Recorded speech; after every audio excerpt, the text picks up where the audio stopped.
Hello दोस्तों, आज से हम अपनी पाइथन की एक नई सीरीज शुरू करने जा रहे हैं। आज हम देख रहे हैं इस सीरीज का lecture 1, introduction to Python. Python is the easiest language than other programming languages. अभी तक की जितनी भी प्रोग्रामिंग लैंग्वेजेस बन चुकी हैं, पाइथन उनमें से सबसे आसान लैंग्वेजेस में से एक लैंग्वेज है, क्योंकि इसके जो सिंटेक्स होते हैं वो बिल्कुल स्ट्रेट फॉरवर्ड हैं एंड सिंपल हैं। अब इसका क्या मतलब है? एक्चुअली अगर मैं एक छोटा सा आपको हिंट दूं कि अगर आप पाइथन में कुछ लिख रहे हैं, आप कोड कर रहे हैं, कितनी लाइंस उसमें ऐसी हैं कि आपको लिखते लिखते ही पता चल जाएगा कि इसका आउटपुट आगे आने क्या वाला है।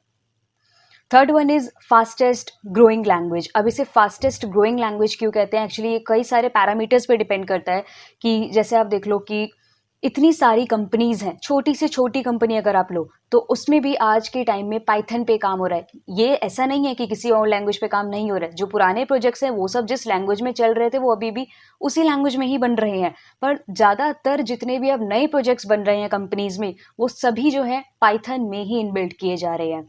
रीज़न, इसके पास रिच लाइब्रेरीज हैं, इसके पास ऐसी लाइब्रेरीज हैं कि आपको बस वो चीज़ सोचनी है, आपको छोटा सा कोड लिखना है और वो काम हो जाएगा। अब ये लाइब्रेरीज क्या है, ये भी हम अभी थोड़ी देर बाद डिस्कस करने वाले हैं। तीसरी चीज़, जो डेवलपर्स हैं, जो अब आज की नई पीढ़ी आ रही है, लाइक हम हैं, आप हैं, तो वो मोस्टली जो डेवलपर्स हैं वो पाइथन लैंग्वेज ही सीखना प्रेफर कर रहे हैं, क्योंकि मार्केट में इसकी डिमांड बहुत है।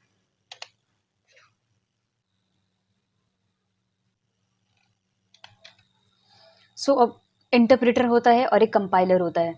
तो बेसिकली अगर मैं मोटा मोटा आपको इसका डिफरेंस बताऊं तो कंपाइलर क्या करता है, क्योंकि देखो जो आप भाषा लिख रहे हो अपने सिस्टम में, ऑपरेटिंग सिस्टम को वो भाषा नहीं आती है, उसे नहीं पता है कि मेरे नाम का क्या मतलब है। आप कुछ भी टाइप कर रहे हो, 2+2=4 आपने लिखा, तो उसे उसका मतलब नहीं पता है। तो एक्चुअल में क्या होता है, वो जो लैंग्वेज आप लिख रहे हो अपने सिस्टम में, वो अंदर जाकर कुछ ना कुछ एक ऐसे सॉफ्टवेयर हम उसमें इंस्टॉल करते हैं जो हेल्पफुल रहते हैं हमारी लैंग्वेज को कन्वर्ट करने में उस लैंग्वेज में जो कि ऑपरेटिंग सिस्टम समझ पाए। तो वो काम होता है कंपाइलर का और इंटरप्रेटर का। अब अगर कोई लैंग्वेज कंपाइल्ड लैंग्वेज है तो उसमें क्या होता है कि कंपाइलर वो पूरे हमारे लिखे हुए कोड को, क्योंकि जो हम लिखने वाले हैं वो का हमारा सोर्स कोड, तो वो क्या करेगा, उस सोर्स कोड को एक बार में कंप्यूटर के समझने लायक भाषा में कन्वर्ट कर देगा। इंटरप्रेटर क्या करता है, वो एक एक लाइन हमारे कोड की पढ़ेगा। पहले एक लाइन पढ़ी, फिर उसे ट्रांसलेट करेगा कंप्यूटर के लायक समझने वाली भाषा में, उसके बाद दूसरी लाइन पढ़ी, फिर ट्रांसलेट करेगा। लेकिन अगर उसे एक भी लाइन में एरर मिल गया तो वो अगली तीसरी लाइन को इंटरप्रेट करता ही नहीं है। इंटरप्रेट नहीं करता मतलब वो उसे कंप्यूटर के लायक समझने भाषा में चेंज करता ही नहीं है। वो कहेगा पहले इस एरर को ठीक करो, फिर मैं आगे चलूंगा। सेकेंड चीज है कि ऑब्जेक्ट ओरिएंटेड लैंग्वेज है। अब मैंने यहाँ दो चीजें लिखी हैं, Python is object oriented language and Python is procedural oriented language. Normally ये कहा जाता है कि या तो कोई लैंग्वेज ऑब्जेक्ट ओरिएंटेड है जैसे कि जावा, C++, और या फिर कोई लैंग्वेज प्रोसीजरल ओरिएंटेड हो सकती है जैसे कि सी लैंग्वेज। तो बेसिकली इसमें क्या हो रहा है कि आपकी जो पाइथन है वो ऑब्जेक्ट ओरिएंटेड भी होती है और प्रोसीजरल ओरिएंटेड भी होती है।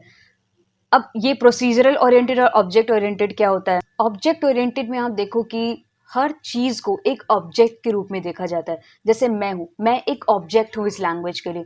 अब हर ऑब्जेक्ट की कुछ बिहेवियर्स और प्रॉपर्टीज होती है। जैसे मेरी प्रॉपर्टी है कि मेरा नाम शिवांगी है, एक मेरी प्रॉपर्टी है कि मेरी एज क्या है या सैलरी क्या है, तो ये सब मेरी प्रॉपर्टीज हैं।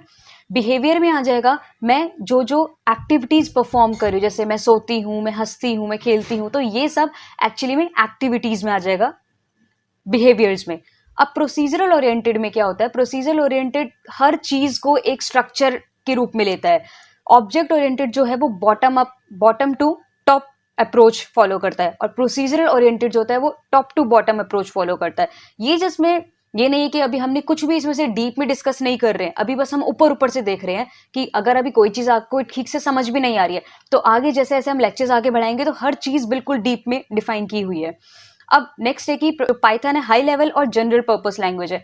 इसका मतलब है कि आप इसके अंदर जितनी भी कोडिंग करने वाले हो वो एक इंग्लिश लैंग्वेज में करने वाले हो। मतलब आप जैसे मैं अभी नॉर्मली बोल रही हूँ तो बीच बीच में इंग्लिश के वर्ड्स भी यूज कर रही हूँ, तो जो भी आप अपने सिस्टम में लिखने वाले हो कुछ ऐसा नहीं होने वाला, कुछ हम रॉकेट साइंस नहीं करने वाले कि जो कि हमें समझ ही नहीं आने वाला है, या कुछ ऐसी लैंग्वेज लिखने वाले हैं जो हमें याद करनी पड़े, ऐसा कुछ नहीं है।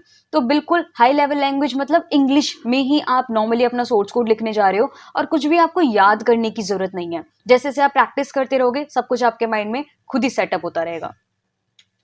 नेक्स्ट है एरियाज ऑफ इम्प्लीमेंटेशन। अब एरियाज ऑफ इम्प्लीमेंटेशन मतलब पाइथन लैंग्वेज का इस्तेमाल कहाँ कहाँ किया जा रहा है। तो ये सब, जैसे आप मशीन लर्निंग ले लो, आपने सोफिया रोबोट के बारे में सुना होगा। रोबोट के अंदर भी मशीन लर्निंग यूज होती है। जैसे आप ग्राफिकल यूजर इंटरफेस का एग्जांपल लूँ तो आप अपने सिस्टम के अंदर जितनी भी चीजें इस्तेमाल कर रहे हो, आप एक फोल्डर बनाते हो, आपने राइट क्लिक किया, आपने न्यू फोल्डर पे क्लिक किया और आपका एक फोल्डर बन गया। तो ग्राफिकल यूजर इंटरफेस मतलब आपको कुछ भी लिखना नहीं पड़ रहा, आप बस माउस का कर्सर लेकर जाओगे, क्लिक करोगे और वो काम आपका हो जाएगा, जैसे जैसे आपका बोलते रहोगे उसे। सॉफ्टवेयर डेवलपमेंट में आप यूज कर सकते हो, आप सिस्टम में इतने सारे, आप वर्ड प्रेस वगैरह सब कुछ जो भी जितने भी सॉफ्टवेयर यूज करते हो, पावर पॉइंट वगैरह आप यूज कर रहे हो, एमएस ऑफिस के जितने भी प्रोडक्ट यूज कर रहे हो, एग्जाम्पल मैं आपको दे रही हूँ, तो वो सब आपके सॉफ्टवेयर डेवलपमेंट में आ जाएंगे।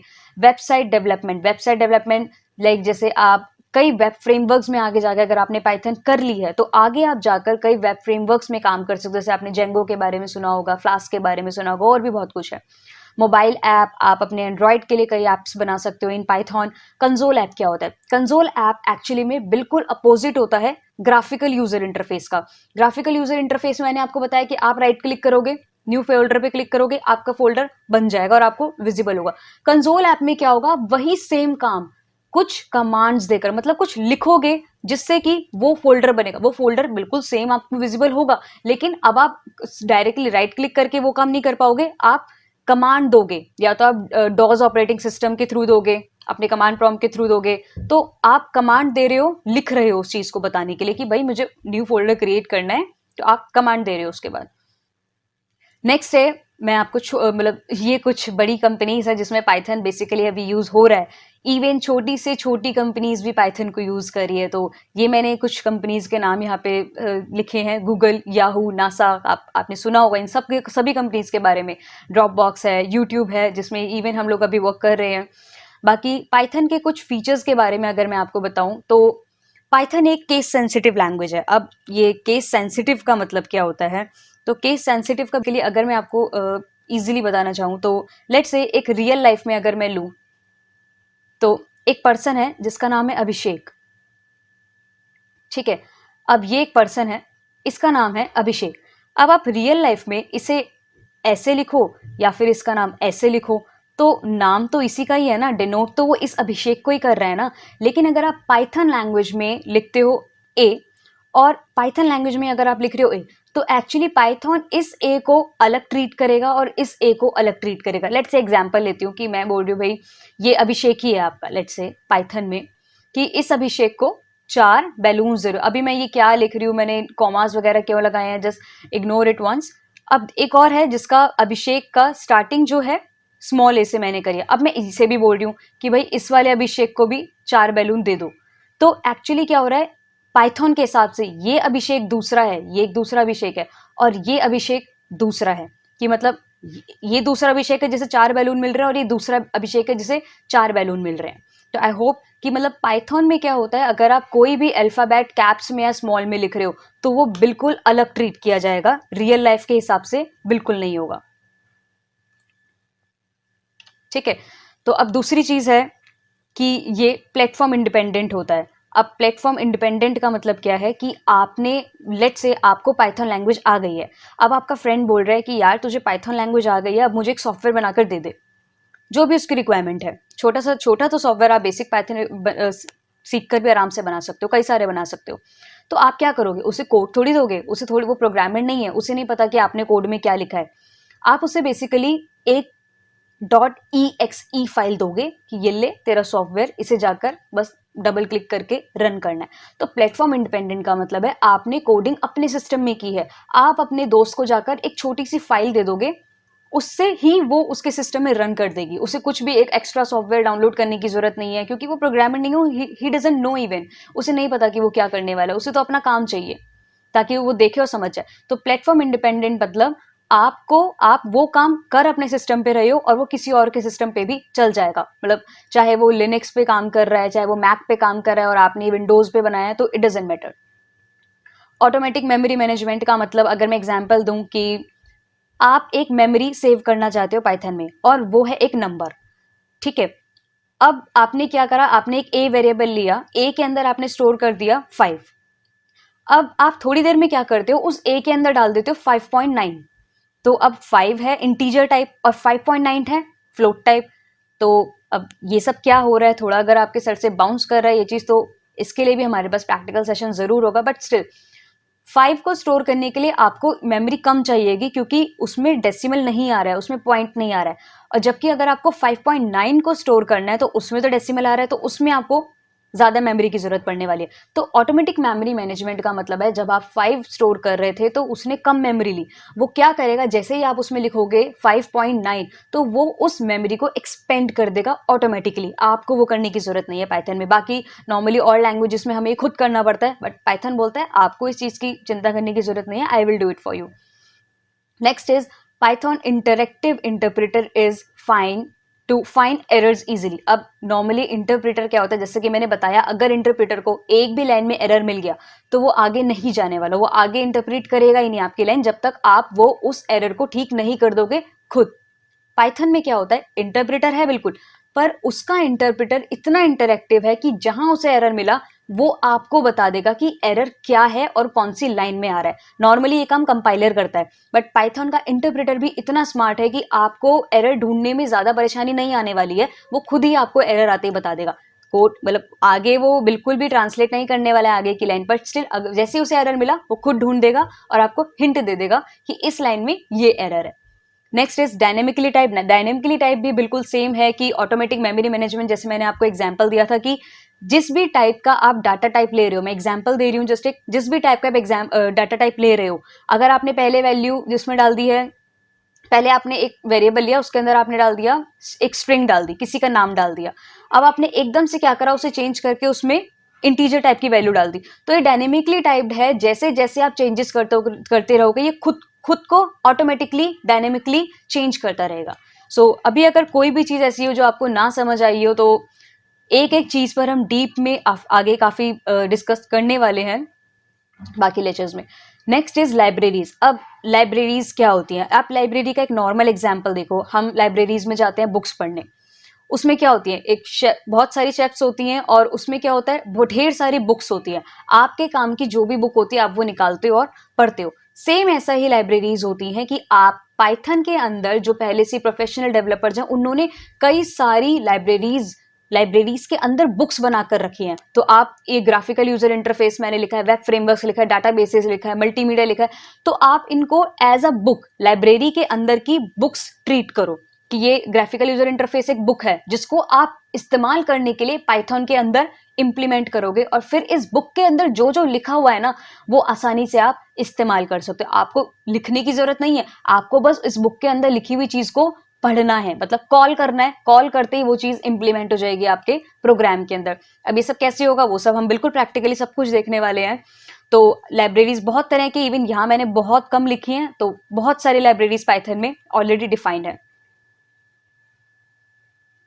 नेक्स्ट इज आपने पाइथन पढ़ ली, बहुत लोगों का क्वेश्चन होता है कि अब मैंने पाइथन के बेसिक सब कुछ अच्छे से कर लिया है बट स्टिल मैं प्रैक्टिकल इतना स्ट्रांग नहीं हूं, तो उसके लिए तो बेशक आपको प्रैक्टिस करनी ही पड़ेगी हर एक टॉपिक के बाद। इवन मैं आपको इसी सीरीज में ही हर टॉपिक के बाद असाइनमेंट्स भी प्रोवाइड करूंगी, जिसमें जैसे जैसे आप एक एक लेक्चर करते जा रहे हो, जहां जहां जरूरत होगी असाइनमेंट आपको मिलेंगे, तो आप अगर हाथ क्या तो वो असाइनमेंट्स भी करते जा रहे हो तो आपका कॉन्फिडेंस लेवल भी बढ़ेगा।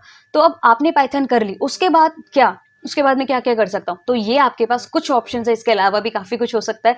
तो आपने पाइथन कोर हम इसमें पूरी कवर करेंगे। इसके बाद आप वेब ऐप में जा सकते हो, वेब ऐप जैसे आप वेबसाइट बना सकते हो पाइथन के अंदर, आप बिग डेटा एनालिसिस में जा सकते हो, डेटा साइंस में जा सकते हो, क्योंकि हर कंपनी के पास इतना सारा डाटा होता है कि उसे मैनेज करना बहुत मुश्किल होता है, तो वो सब आप पाइथन के थ्रू इजिली कर सकते हो। आर्टिफिशियल इंटेलिजेंस है, मशीन लर्निंग में जा सकते हो, आईओटी, रोबोटिक्स वगैरह, ग्राफिकल यूजर इंटरफेस, तो ये सब चॉइसेस आपके पास हैं। लेकिन इन सब तक पहुंचने के लिए जरूरी है कि आप पाइथन कोर पूरा करो। पाइथन कोर करने के बाद आप इसमें से कहीं भी स्विच करो, आपको जहां भी अपना करियर अच्छा लगे, जहां भी आप ग्रोथ चाहते हो वहां आप स्विच कर सकते हो। नेक्स्ट, सबसे पहले अब हमने इतना कुछ पढ़ लिया है पाइथन के बारे में, तो क्वेश्चन ये आता है कि हम पाइथन पढ़ ही क्यों रहे हैं और पाइथन को बनाने की जरूरत ही क्यों थी। और सबसे पहली चीज, पाइथन को बनाया था गिडो वैन रॉसम ने 1991 में। बेसिकली ये जो पब्लिश हुई थी वो 27 फैब 1991 को पब्लिश हुई थी। सो पाइथन लैंग्वेज एक्चुअली एक एबीसी लैंग्वेज थी, उससे इन्फ्लुएंस होके बनी थी। तो एक्चुअली में क्या हुआ था, गीडो वैन रॉसम जो थे उन्होंने एबीसी लैंग्वेज पे काफ़ी काम किया था। उस कंपनी का नाम था नेशनल रिसर्च इंस्टीट्यूट, जो कि नीदरलैंड में थी और इनका जन्म भी नीदरलैंड में ही हुआ था। तो उस कंपनी में ये काम कर रहे थे और एबीसी लैंग्वेज पे इन्होंने काफ़ी साल से काम किया था। तो एक्चुअल में क्या हुआ था, उस लैंग्वेज पे काम करते करते इन्हें उस लैंग्वेज में कुछ खामियां दिखी। तो उस लैंग्वेज से इन्फ्लुएंस होकर ABC was good language for him, but still उन्हें लगा कि कुछ तो कमियां हैं इस लैंग्वेज में जो वो रिकवर करना चाहते थे। तो काफी टाइम से उनके माइंड में था, बहुत समय से उनके माइंड में था कि भाई मुझे एक ऐसी लैंग्वेज बनानी है, जो जो कमियां एबीसी लैंग्वेज में मुझे दिख रही है वो सब मैं इसमें कवर करूंगा ही करूंगा। तो बस ये था कि उनके माइंड में था, लेकिन स्टिल 1989 में उन्होंने इस चीज के बारे में इम्प्लीमेंटेशन स्टार्ट हो गई थी पाइथन में। इवन जब वो अपनी सर्दियों की छुट्टी में, क्रिसमस की जो छुट्टियां थी उसमें वो अपने घर गए थे, तभी उन्होंने इम्प्लीमेंटेशन स्टार्ट कर दी थी। और फाइनली फिर जो ये इसका जो लेटेस्ट बिल्कुल पाइथन रेडी हो गई थी वो 1991 में हो गई थी। हालांकि जो पहला वर्जन था वो 1994 में पब्लिश किया था उन्होंने। अब दूसरा क्वेश्चन ये उठता है कि पाइथन का नाम पाइथन ही क्यों है। एक्चुअल में लोगों ने यही मोस्टली धारणा बना रखी है कि पाइथन का नाम एक जो स्नेक है उनकी फैमिली पर लिया गया है, तो इसलिए इसे पाइथन बोलते हैं। इवन जो इसका सिंबल है आप देखोगे, इसका सिंबल भी एक पाइथन जो स्नेक होता है उसी से ही रिलेटेड में कुछ बनाया गया है, बट एक्चुअली में ऐसा कुछ नहीं। इसमें इवन उसमें उसकी आईज भी बनाई गई है। सो ऐसा कुछ नहीं है। पाइथन लैंग्वेज का नाम पाइथन इसलिए पड़ा क्योंकि जिस टाइम पे गीडो वैन रॉसम ने ये लैंग्वेज बना दी थी, उस टाइम वो एक सीरियल आता था मॉन्टी पाइथॉन्स फ्लाइंग सर्कस, जिसके वो बहुत बड़े फैन थे। सो जस्ट इररिलेवेंट मूड में आकर उन्होंने इस लैंग्वेज को नाम पाइथन दे दिया था। बाकी ऐसा स्नेक फैमिली एज सच कोई इसके पीछे कोई ऐसा मोटिव नहीं है। अब वर्जन्स के बारे में अगर हम देखें तो वर्जन्स पाइथन के जो हैं, स्टार्टिंग जो हुई थी वो पब्लिश हुआ था 1994 में ही, तो वर्जन था 1.0। उसके बाद कई वर्जन्स आ गए, 1.1 2 3 4, फिर पाइथन 2 आया, वो भी काफी चला था, 2.7 एक्सेट्रा। बट अब जो है, जो फ्यूचर है वो है पाइथन 3। तो हम जो अपनी सीरीज में कवर करने वाले हैं वो टोटली हम पाइथन 3 ही करने वाले हैं। तो पाइथन 3 का पहला वर्जन भी 2008 में आ चुका था, और अब जो बिल्कुल लेटेस्ट है अभी 24 फैब 2020 में जो रिलीज हुआ है, दैट इज 3.8.2।